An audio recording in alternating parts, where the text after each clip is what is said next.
Olá, eu sou o professor Rogério e hoje nós vamos dar aqui a nossa continuação do nosso conteúdo, né? Então, na aula passada, né, nós tratamos como é que os estados se consolidam, né, a relação de poder, né? Então, como é que o poder político ele é adquirido, né? Como é que o poder político ele é justificado, ele é legitimado pela ideologia, pelos fatores econômicos ou pelos fatores religiosos. E hoje, né, nós vamos dar início aqui, nós vamos conversar um pouquinho aqui sobre a questão de como é que o Estado ele vai se relacionar, né, então como o conjunto de leis, né, o conjunto de leis que é formado o Estado, ele vai se ele vai se relacionar com o cidadão, né, com os sujeitos sociais que estão dentro dessa dinâmica toda, né, lembrando em consideração.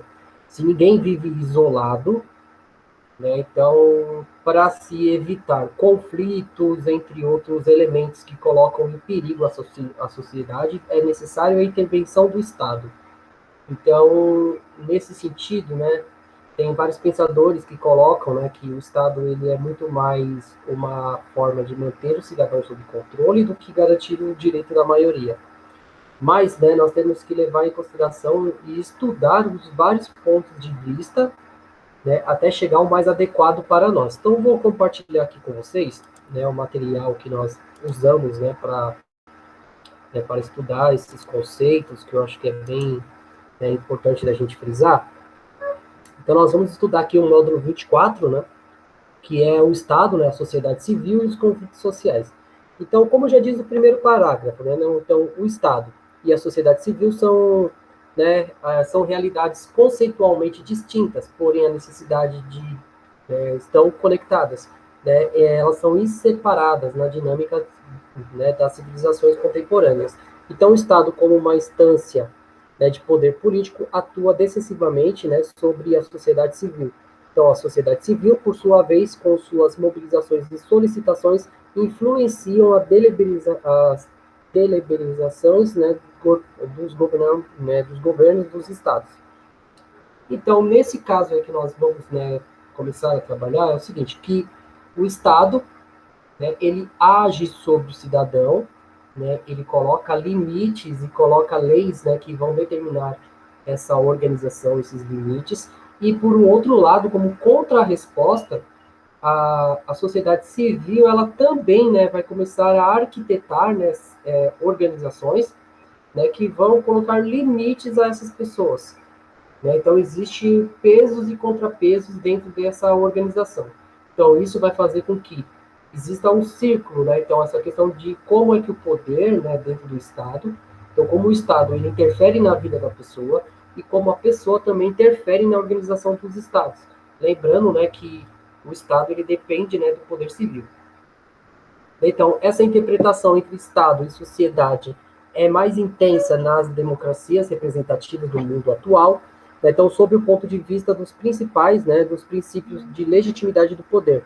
Nas democracias sustenta-se, né, que o poder emana do povo, o conjunto de cidadãos. Então, nesse sentido, quem ocupa o cargo, né, eletivo nos poderes executivos e legislativos, por exemplo, né, no caso da sociedade brasileira, vereadores, deputados, senadores, né, governadores, as unidades federais e a presidência da República são representantes dos cidadãos e seu poder é regulado, né, pelas regras constitucionais.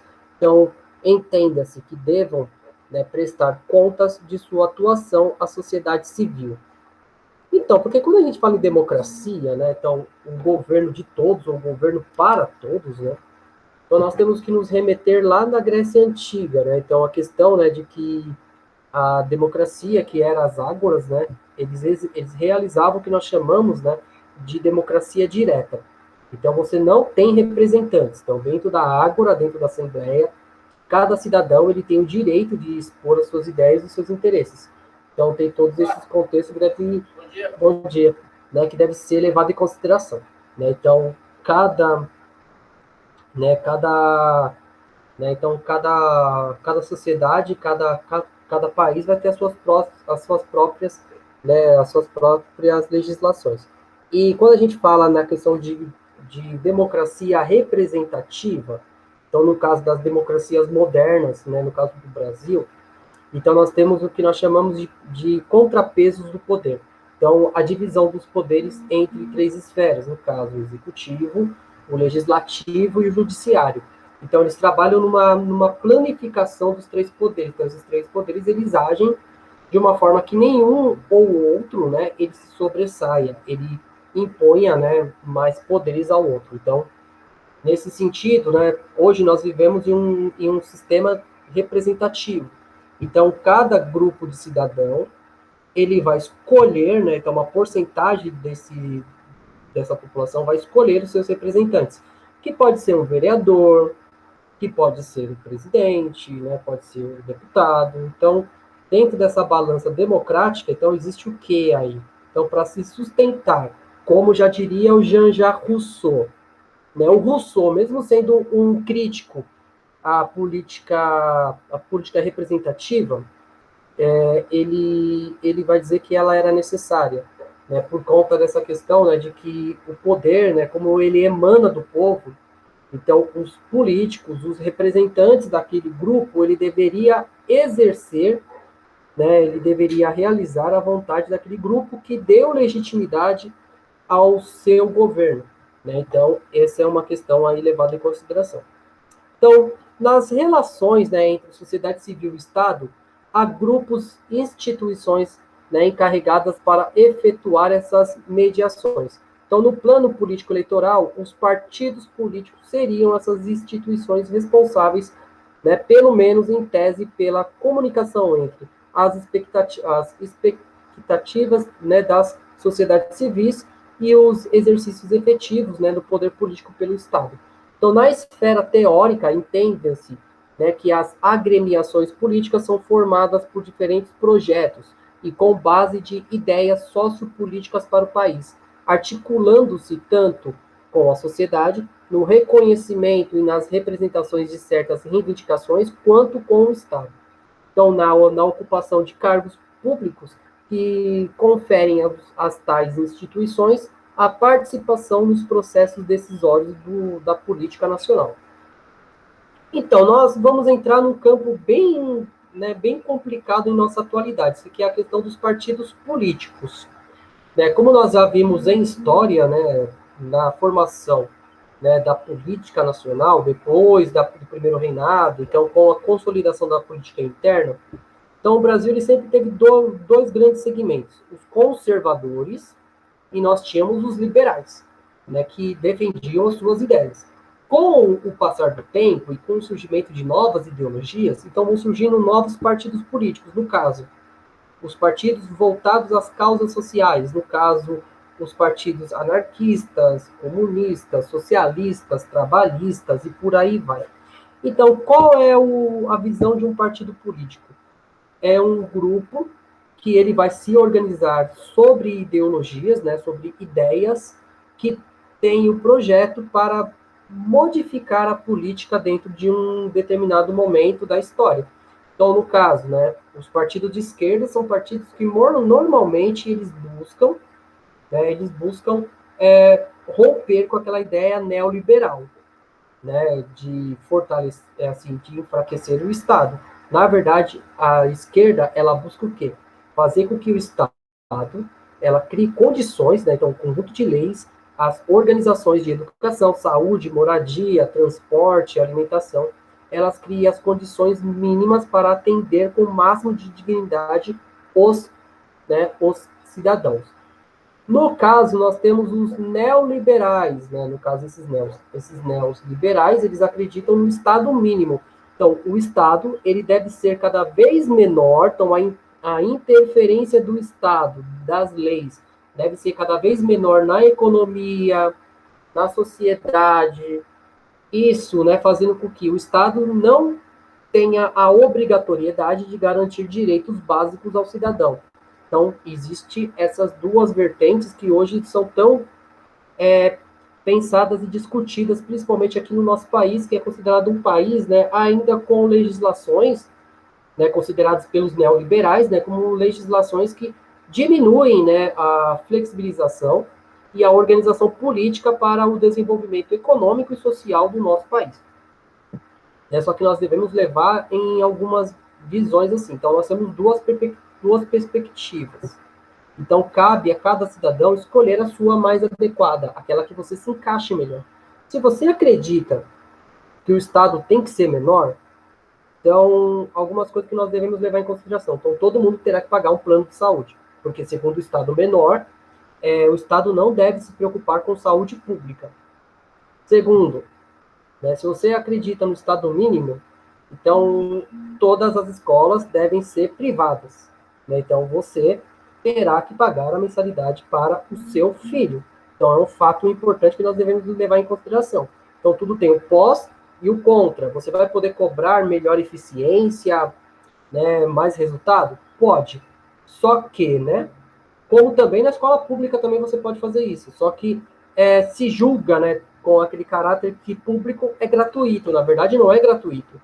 O gratuito é aquilo que você não tem peso nenhum, você não é taxado de nenhuma forma. Então, nossos impostos, eles servem, para justificar isso. Então, tem visões diferentes. Então, no caso aí, nós temos dois projetos que são antagônicos, que são diferentes, mas nós temos vários projetos. Então, dentro dessa política representativa, nós temos que pensar da seguinte forma. Então, qual é a nossa ambição? Então, o que nós queremos para um futuro melhor para o nosso país? Então, nesse sentido, você tem que se engajar um partido político. Porque não adianta apenas ficar reclamando. Tem que ir e fazer parte. Tanto é que é o nome, partido. Participar, tomar parte, tomar rumo. Então, essa mediação, contudo, não se restringe nos partidos políticos. Também tem, englobado também atuações em diversas entidades sociais, como organizações patronais, sindicais, de trabalhadores, meio de comunicação, mídia de modo geral, organizações não governamentais, movimentos sociais em uma democracia representativa. As diferentes instituições encaminham reivindicações ao poder público, fiscalizam essas ações aos governantes, posicionando-se favoráveis ou contrárias às políticas públicas concebidas nas esferas estatais. Então, quando nós falamos em organizações sociais, então, na nossa Constituição, ela garante o direito de organização. Então, eu tenho uma causa e eu quero que essa causa seja atendida pelo governo, pelo Estado. Eu posso juntar, eu posso me agregar com pessoas que acreditam nessa mesma ideologia, dessa mesma necessidade, e nós vamos cobrar dos nossos representantes que eles criem leis, medidas administrativas para atender às nossas demandas. Então, essa questão aí são organizações fora do mundo político, fora dos partidos, mas que podem ser realizadas sim. No caso, sindicatos, os meios de comunicação, a mídia, ela tem como função também não apenas elogiar as boas ações dos políticos, mas também cobrar as ações negativas. Então, tem todas essas questões aí voltadas ao bom andamento da nossa sociedade de uma forma mais democrática, porque sem participação política não há essa questão. Bem, então nós temos as diversidades de interesses e conflitos dentro dessa sociedade. Então, a sociedade em si, ela é plural. Então, a sociedade brasileira é muito mais plural ainda, se nós pensarmos no nosso processo de colonização, de formação, entre outras coisas. Então, causas sociais, causas civis, causas econômicas. Então, isso vai gerar uma sociedade extremamente plural e diversificada. É diferente de rachada, é diferente de fragmentada. Uma coisa é você ter uma sociedade diversa, uma outra coisa é uma sociedade em conflito por conta desses interesses minoritários ou majoritários. Então, em resumo, podemos afirmar que uma sociedade civil produz solicitações ao Estado, ou melhor, reivindicações que, de algum modo, recebem propostas estatais, seja como a adoção de medidas que contemplem parcialmente ou completamente as aspirações apresentadas pela sociedade civil, então, seja contrariando as expectativas desenvolvidas no horizonte das relações sociais. Então, numa contrapartida, então, as organizações civis colocam as suas reivindicações.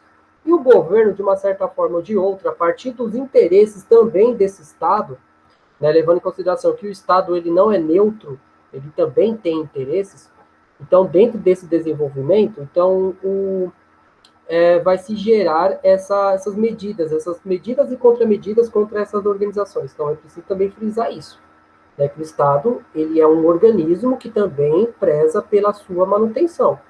Né? Então, a sociedade civil, ela cobra algo, o governo ele pode apresentar medidas que vão atender essas medidas de forma parcial, então só uma parte dela, ou completamente, em sua plenitude. Mas isso é uma questão de negociação.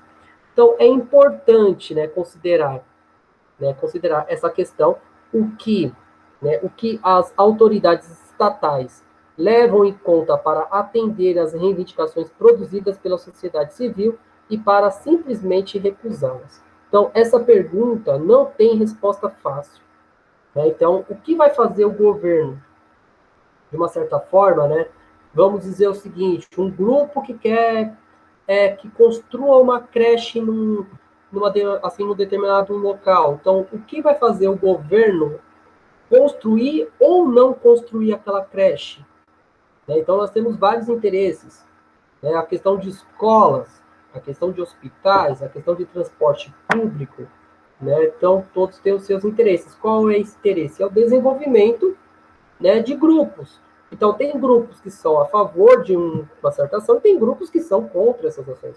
Então, o grupo que tem mais apelo político será aquele que vai ganhar a questão. Então, é aquele que vai impor a sua vontade. Então, para entender a dificuldade que envolve, né, é imprescindível registrar a fala, né, em sociedade civil não significa tratar, né, de uma unidade hegemônica absolutamente harmoniosa, né, harmônica.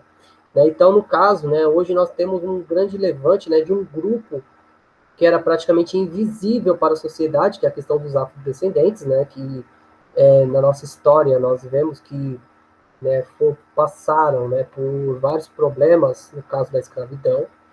E hoje, né, existe um levante sobre a questão de você resolver dívidas históricas dentro desse processo. Então, acabar com desigualdade dentro do campo de trabalho, dentro das instituições de formação públicas, entre outras coisas. Então, é gerado essas demandas. Qual o maior problema disso? O grupo que domina essas demandas, no caso das instituições, né, prega uma certa visão de, de que você deve ser merecedor por essas coisas, né? Então, a questão, né, de que você deve se dedicar é parte de uma visão onde todos teriam as mesmas oportunidades de desenvolvimento. E como nós sabemos, nem no país mais desenvolvido do mundo todas as questões são igualitárias. Então, educação, saúde, transporte e moradia. Isso parte por várias propostas. Né? Porque o nosso ensino ele pode ter até as mesmas leis, os mesmos modelos, mas o desenvolvimento dessas atividades são totalmente diferentes. Então, nós temos que levar em consideração isso. Então, o que isso significa? Então, se quisermos, né, pensar adequadamente acerca das relações entre sociedade civil e Estado, precisamos observar o que a sociedade civil não é uma totalidade organizada, né, em torno dos interesses comuns e todos os cidadãos. Então, isto é, não trata-se, né, de uma sociedade unida com uma pauta, né, solicitações comuns encaminhada aos representantes do poder político. Então, aquela questão do que eu falei para vocês, uma coisa é uma sociedade diversa, uma sociedade onde nós temos uma riqueza, uma pluralidade. Uma outra coisa é uma sociedade fragmentada. No caso do território brasileiro, é uma sociedade fragmentada. Então, existem vários grupos sociais, e esses grupos sociais, em vez de lutarem para uma causa comum, eles lutam para atender as demandas de cada grupo. Então, de cada fragmento da economia, de cada fragmento da nossa sociedade. Então, nós temos como propósito aqui, né, esclarecer a questão, recorremos novamente a um trecho do livro do Estado do Governo em Sociedade, que é, né, do Norberto Bobbio. Então, o que é sociedade? Então, numa primeira aproximação, pode-se dizer que a sociedade civil é o lugar onde surge e se desenvolvem os conflitos econômicos, sociais, ideológicos, religiosos que as instituições estatais têm o dever de resolver ou através das mediações ou da repressão. Né? Sujeitos desses conflitos, portanto, da sociedade civil, né, exatamente enquanto contrapropostas, o Estado são as classes sociais, o mais amplamente, né, os grupos, então os movimentos, as associações, as organizações que as representam e as se declaram, né, seus representantes. Ao lado dessas organizações de classes, o grupo de interesse, as associações de vários gêneros com fins sociais, né, indiretamente políticos, movimentos emancipativos, né, de emancipação de grupos étnicos, a defesa dos direitos civis, da libertação das mulheres, né, e de movimentos de jovens. Então, né, esse trecho do livro do Bob deixa bem claro essa questão, né, voltado do quê? Que a nossa sociedade, né, a sociedade humana de uma forma mais geral, ela é fragmentada, mas, né, ela tem, né, que lutar pelos seus direitos, mesmo que o governo ele coloca a questão ou de uma contrapartida ou da luta, né, ou o Estado use a repressão contra esses movimentos, né, que é muito, a gente vê a questão de manifestações. Muitas vezes essas manifestações elas são rechaçadas pela violência do Estado. Então o Estado tem essa visão também de combater essas manifestações. Então, nessa definição de sociedade civil, então nós notamos a ênfase, né, concebida de suas dimensões, né, de conflito. Né, com base nesses termos, afirmamos que a sociedade civil não é uma unidade hegemônica ou homogênica, né, pois ela se caracteriza pela diversidade dos grupos, visões do mundo, projetos e reivindicações específicas. Nesse contexto, os interesses sociais, econômicos, culturais, políticos e religiosos, né, e diversos segmentos sociais não são apenas diferentes, mas muitas vezes contrários. Né? Por essa razão é que o cientista político Norberto Bobbio, né, declara que a sociedade civil é um lugar onde se desenvolvem conflitos, acrescentando que o Estado cumpre de uma forma, né, de alguma forma, apresentar soluções para, né, as disputas sociopolíticas. Então nós temos vários, no caso aqui, né, o primeiro caso ele vai colocar sobre os empresários e entidades patronais, né, que defende legislações, né, trabalhistas sobre o argumento, né, de exercer interferências estatais na organização do trabalho. Então nós temos esses empresários que vão dizer o seguinte, no caso, a legislação ela impede, né, que o desenvolvimento do trabalho, né, seja maior. Por quê? Porque existem muitas leis que impedem o dinamismo de contratação, de demissão, a questão dos direitos trabalhistas, como 13º, férias remuneradas, entre outras coisas, tem um grupo que eles dizem que é algo ruim, né, para o desenvolvimento da economia. Mas, por outro lado, existem também os trabalhadores, os sindicatos. E esses sindicatos vão dizer o seguinte, se não fossem essas leis, o trabalho seria precarizado. Então, o trabalhador não teria como lutar, né, pelos seus direitos. Lembrando que o trabalhador ele está numa posição de vender a sua força de trabalho. Né? Então, ele não controla a máquina, ele não controla o computador, ele não controla a tela. Né? Ele não controla a internet. Então, para que ele possa trabalhar, ele precisa o quê? Ele precisa dessas ferramentas. Né? No caso, um agricultor, se ele não tem terra, como é que ele vai produzir? Então, nesse caso, né, as leis trabalhistas elas servem para dar direitos aos trabalhadores e não que não haja, né, injustiça nessa questão do vínculo entre trabalhador e empresário. Então, existem essas duas correntes. Um que pregam diminuir essas leis que sustentam, né, os direitos dos trabalhadores, e tem um outro grupo, né, que cobra o quê? Que seja mantido ou modificado de uma forma que beneficie o trabalhador também. Então, tem essa corrente de mão dupla. Bem, então, as entidades ambientalistas, né, que também existem vários conflitos. Então, a questão, né, de que tem grupos que defendem leis rígidas para a proteção do meio ambiente, no caso, né, o desmatamento, que não haja exploração mineral em regiões de preservação, entre outras, né, a proteção do direito à vida de espécies animais e a preservação do nosso planeta para futuras gerações. No outro lado, né, também tem segmentos, né, que vão defender, né, que a floresta seja explorada de uma forma sustentável. Então, isso é um problema muito sério no nosso país, que o nosso país é um país que ainda mantém uma grande quantidade, né, da sua mata original. Mas nessas últimas semanas nós vimos, né, que existem vários proprietários e vários grupos que estão fazendo o quê? Promovendo desmatamento, queimadas, e isso para quê? Para aumentar a sua área de plantio e a sua área, né, de pastoreio. Isso é um problema? Muito, porque nós estamos sentindo na pele a questão do aquecimento global, principalmente sobre a criação de gado.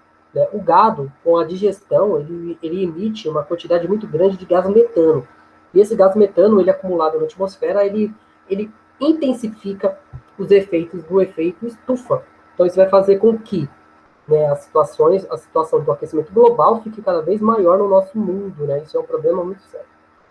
Né? Então, existe essa dualidade. Aqueles que querem defender a floresta, por conta, né, das mais variadas causas, né? Então, a questão da manutenção do planeta, a questão das chuvas, que também é um problema muito sério que o desmatamento está causando, e o outro grupo que busca o quê? É você poder explorar as riquezas da floresta com um discurso de não haver a destruição.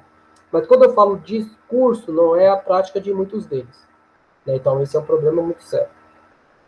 Então, uma outra coisa aqui também, né? Existem grupos, no caso que eu falei para vocês, dos liberais e dos liberais e daqueles que vão manter esse movimento. Então, tem um grupo que prega que o Estado deve intervir menos nas questões da nação, né? Então, o Estado, as leis devem, né, deve minimizar suas ações. Um outro grupo, ele pede o quê? Maior ação do Estado.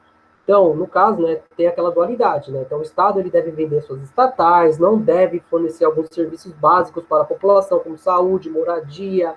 Então, pregando o quê? Que diminuindo esses serviços, se diminui os impostos. Se diminuir os impostos, as pessoas vão conseguir ter mais condições de manter o seu estilo de vida. Só que, por uma outra contrapartida, nós teremos que pagar por algumas coisas que nós, né, teoricamente, nós recebemos do Estado, porque nós pagamos imposto, então nada é de graça.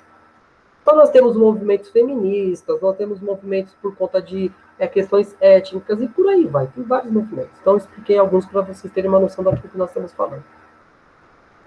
Então, os conflitos sociais e o Estado. Então, ao registrarmos que a sociedade civil exerce pressão sobre as instituições estatais, então buscando contemplação sobre as suas reivindicações, então como devemos entender essa observação?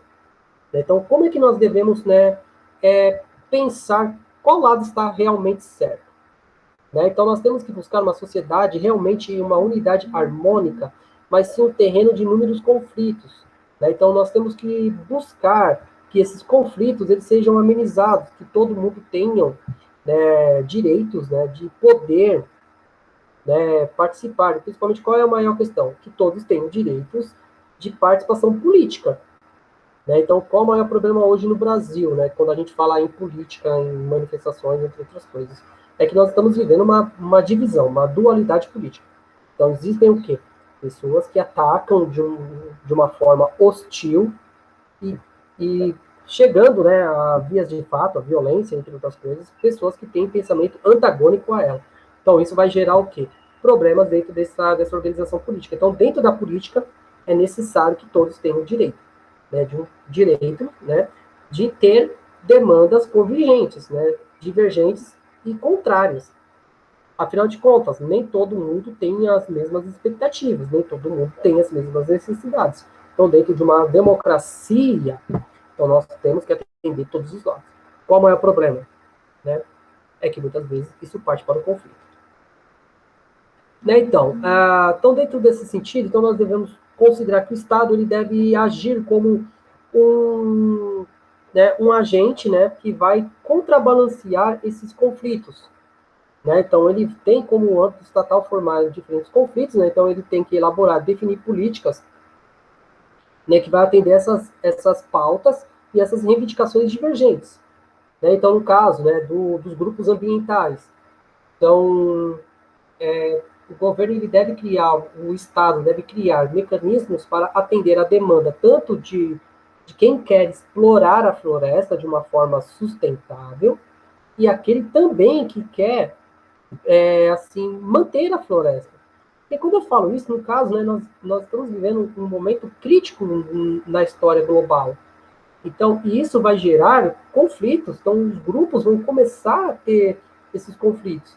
Então, qual é a questão do Estado? Então, qual é a posição do Estado? Achar uma forma de mediar esses conflitos que atendam à demanda e não cause problemas para o Estado, ou para a nação, para os grupos, né, para as sociedades que virão depois da gente. Porque não adianta a gente viver hoje, explorar e consumir todos os recursos naturais do mundo, esquecendo que daqui a alguns anos nós teremos pessoas que vão nascer, que vão se desenvolver, que vão precisar desses recursos também. E levando em consideração que tem muitos recursos que eles são renováveis. Então nós podemos melhorar esse consumo. Só que, por outro lado, né, tem pessoas que acreditam que é tudo para hoje, né? Então não há a necessidade de se manter. Né? Então, a gente falou aqui, né? Então, atender às exigências dos grupos consequentes, né? Frustrar as expectativas de grupos sociais de interesses contrários. Então, constrói respostas, né, supostamente, né, conciliadoras, né? Então, a questão do concílio, eu dou um passo, você dá um outro passo, é a questão do Estado. O Estado tem essa finalidade. Né? E também tem o poder de decisão. Dependendo do caso que é muito escancarado, né? Um exemplo que eu usei antes, mas eu vou voltar a falar, a questão né, a questão das causas ambientais, se nós não cuidarmos disso hoje, amanhã será tarde demais. Né? Então, quais fatores interferem, né, nesse sentido, né, das instituições? Né? Então, porque alguns casos atendem uma demanda de um grupo determinado e o outro segmento não. Né? Então, essa questão aí, o Bobbio, ele vai tentar responder aí para a gente de novo. Então, nas mais recentes teorias, né, sistemáticas da sociedade global, a sociedade civil ocupa o lugar das demandas, né, que se dirigem ao sistema político e quais os sistemas políticos têm o dever de responder. Então, ao contraste entre a sociedade civil e o Estado, né, põe-se, então, como contraste entre quantidade e qualidade das demandas. Então, a capacidade das instituições dar respostas adequadas e tempestivas. Então, no caso, também nós temos que pensar da seguinte forma. Então, as demandas são inúmeras, né? Então, existem várias formas de discussão e muitas vezes o Estado ele não está capaz para responder essas demandas. Então, é preciso ter uma organização, uma forma muito mais política e muito mais capaz de resolver conflitos. Tanto é que hoje a palavra de ordem é resolução de conflitos. Né? Conflito é diferente de embate. Conflito é quando nós temos ideias antagônicas diferentes e que a gente vamos discutir para ver qual é a possibilidade de melhorar essas demandas. Já o embate não, é a base do conflito violento. Então nós temos qual é a função do Estado? É fazer com que não chegue a esse embate, né? Só que muitas vezes é irremediável. Então, quais seriam essas respostas? Né? Então, podemos considerar que as soluções, né, orientadas pela análise, né, que é mais benéfico e justo para a sociedade. Entretanto, não se trata unicamente disso, já que as medidas políticas fixadas pelas autoridades estatais partem de uma avaliação sobre correlação de forças sociais existentes. Então, no caso ali, né, das causas ambientais, então, o governo ele pode muito bem atender as demandas, do grupo que pretende preservar a floresta intacta. Só que também o grupo que está pedindo a exploração da floresta, ela tem uma força política e econômica muito grande. Então isso faz com que os governos, o Estado, tende que a tomar algumas medidas que vão ao contrário do que seja mais justo, que seria o quê? A preservação numa quase totalidade. Então nós temos que pensar essa questão aí, ou explorar a floresta de uma forma onde ela não seja danificada. Então, qual é o problema? Qual é o interesse também do Estado em atender esse grupo? Né? Tem todas essas questões, porque o Estado não é neutro, levando em consideração isso, o Estado também tem interesses. Então, quando mencionamos a correlação entre forças sociais, estamos nos referindo de aspectos diversos, como a capacidade de articulação, mobilização, expressão social dos grupos em conflitos. Então, o prestígio, né, de suas propostas alcançam o conjunto da sociedade, sua representatividade dentro do parlamento e no executivo, assim as forças sociopolíticas conquistadas pelas reivindicações dos diferentes grupos não governamentais. Então, esses fatores muitas vezes são decisivos para a delimitação, né, dos conteúdos políticos, né, das políticas públicas. Então, e também tem, né, o caso dos parlamentares e principalmente do executivo. Então, quando a gente fala em democracia, em um determinado grupo, uma ideologia chega ao poder, em outro determinado momento, outro grupo chega ao poder. Então, como é que você vai atender essas demandas? Depende muito da força política e da força econômica, né, de mobilização e de financiamento que esses grupos têm dentro deles. Então, é preciso sempre levar em consideração isso. Né? Então, isso vai atender essas políticas públicas. No caso, né, do desmatamento. Né? Então, hoje nós sabemos que nós estamos sofrendo muita pressão dos países estrangeiros como uma forma para barrar o desmatamento. Então, isso já aconteceu lá atrás também por conta da escravidão, que a gente falou na aula, né, de história sobre, né, a lei Eusébio de Queiroz. Né? Então, tem uma pressão estrangeira para que também seja realizado políticas públicas internas para que atenda a demanda, né, de um grupo, no caso, né, ao bem de todos. A questão ambiental não é o bem do nosso país, é o bem do mundo todo. Né? Então, é uma demanda que extrapola, que foge das esferas das nossas fronteiras. Mas qual é o poder de articulação, né, de financiamento desses grupos internos, né, que faz com que a política ambiental seja considerada algo negativo? Né? Então, é algumas coisas que nós devemos levar em consideração. Qual é o poder do Estado frente às organizações sociais, governamentais ou não governamentais? Bem, então, né, dentro desse contexto todo que nós estamos, né, trabalhando aqui, é importante nós frisarmos, né, levar em consideração, né, que nós estamos vivendo um momento ímpar da nossa história, né, porque nós temos que tomar medidas muito sérias, né, só que qual é a força de mobilização que nós temos? O que nós vamos fazer para melhorar isso? Né? Então fica bem claro a necessidade de forças políticas civis. E isso é de suma importância em todos os sentidos. Bem, então era isso que eu queria passar para vocês. Espero que tenha ficado claro. E agradeço a todos pela paciência, por estar aqui presente conosco aqui. Agradeço a todos e até a próxima aula. Muito obrigado e até mais.